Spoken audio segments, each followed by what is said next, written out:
All right, so we're checking out another 12 volt, 100 amp hour lithium iron phosphate battery. And again, this is from Goldenmate. I did do a review on another 12 volt, 100 amp hour battery from Goldenmate about a year and a half ago, around December of 2023.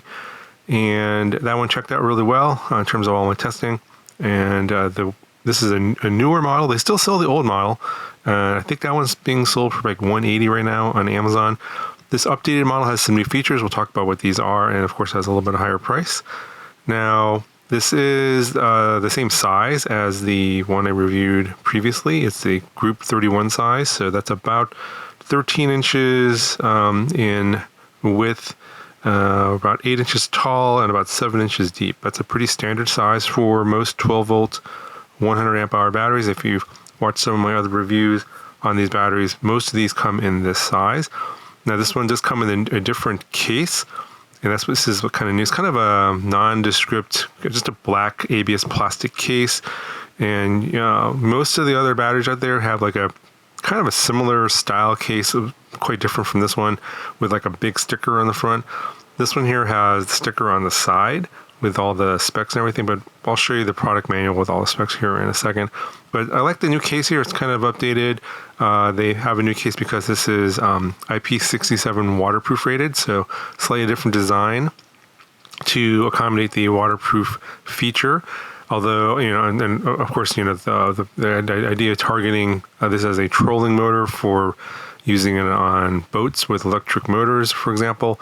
However, again, since these terminals are metal and are exposed, I would not expose these to salt water. I guess you could, put something on these caps on the terminals to protect it from salt water. Fresh water will be fine, but salt water will corrode these metal terminals, so something to be aware of. But they obviously, instead of sticking this battery inside of a waterproof box, you don't necessarily have to do that with this battery if you're using it on a boat. The other thing that's different about this one versus the previous one is it has cylindrical cells inside instead of prismatic cells. Most of these 100 amp hour batteries have prismatic cells inside. It's pretty standard. These have cylindrical cells, so it's a little bit different. Still lithium iron phosphate, still 5,000 plus charge cycles in this one, pretty standard. All the other things are the same, it's just that the cell type inside is a little bit different on this model. And lastly, the third thing that's different is that this BMS is Bluetooth enabled, so it does have the ability to connect to the battery with your phone. I will show that here in a second, but that is a new feature that a lot of these batteries are coming out with now, the ability to connect directly to the BMS to see charge current, voltage, amperage, etc. Now, in terms of the rest of the stuff that comes with the battery, you do get a user's guide, and I'll show you some specs here in a second. You got a couple of these plastic caps here for the terminals. You can stick them on top here. They came already installed, so you can use these if you want. And then you get a couple of these crimping connectors here for the M8 terminals. So if you want to crimp on your own, say longer wires, they do provide these for you. And of course, you do get a removable nylon strap here for carrying the battery around. So this new model weighs about 29.3 pounds, and the previous model weighed about 28.7 pounds, so a little bit heavier on this particular model. And here are the specs from the manual: 100 amp hour battery, approximate dimensions there in millimeters, and weight in kilograms. Standard stuff here for charging voltage, 14.4 to 14.6. The rated charging current, they're saying 20 amps is what's recommended. The maximum charging current is 50 amps. Now, I did my charging test at 35 amps, which is what is the charger that I have. But if you want to charge it slower and sort of preserve the life of the battery, you can just go a little bit lower. It just takes longer, of course. And then if you're in a hurry, charge it at 50 amps, and you can charge it quite a bit faster. Now the maximum discharge is going to be 100 amps, and you have a peak at 200 amps for up to 5 seconds. Now, I'll talk about this a little bit later in the video in terms of my charging and discharging test, so stay tuned for that. All right, I'm just going to show you quickly the app here. It's called Goldenmate. If you search on the Play Store, it's just search for Goldenmate, you'll find that. And you do have to have location turned on. I'm not sure why for the Bluetooth search feature to work. So then you'll see this battery, it'll start with the letters JL plus your serial number, and you can connect, and you can see here this battery is at 82% currently with a 13.4 volts there. Not a whole lot of information here. So you got voltage, current, and power. So current going in and out, or power going in and out.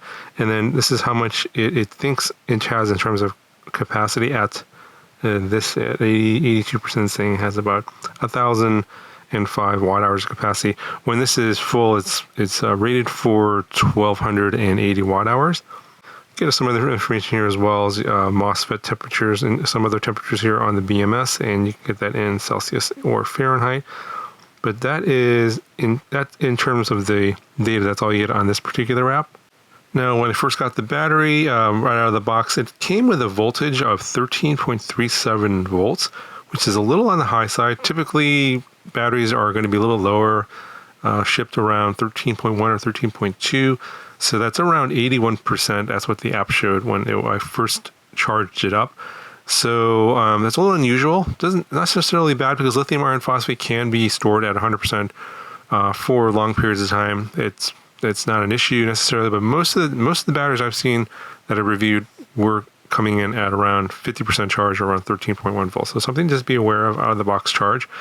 So when I did my full discharge test from 100% to 0% to test the capacity, the app showed that the battery had about 1380 watt hours of capacity available.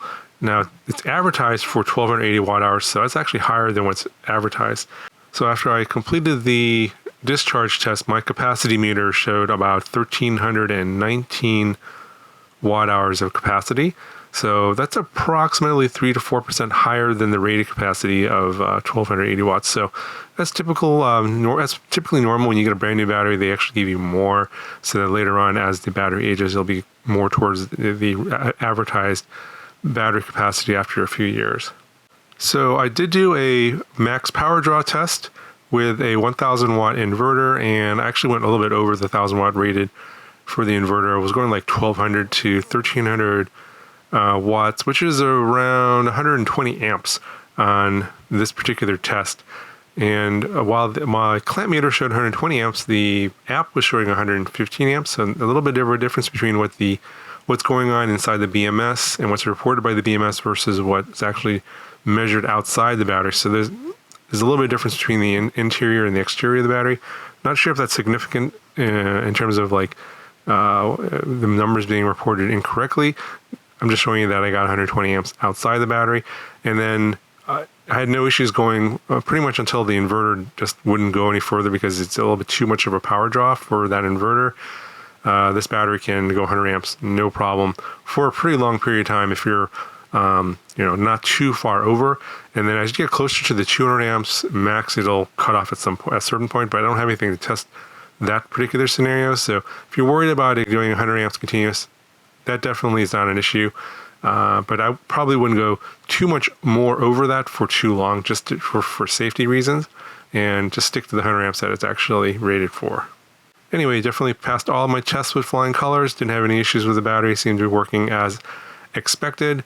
So if you guys are interested in checking out the battery, I'll put a link down in the video description for this one. And also I'll link the previous video as well if you're interested in the older model without the Bluetooth BMS. That's a fair bit cheaper. So link that down in the video description as well. But that'll do it for this video, and I'll talk to you guys in the next one.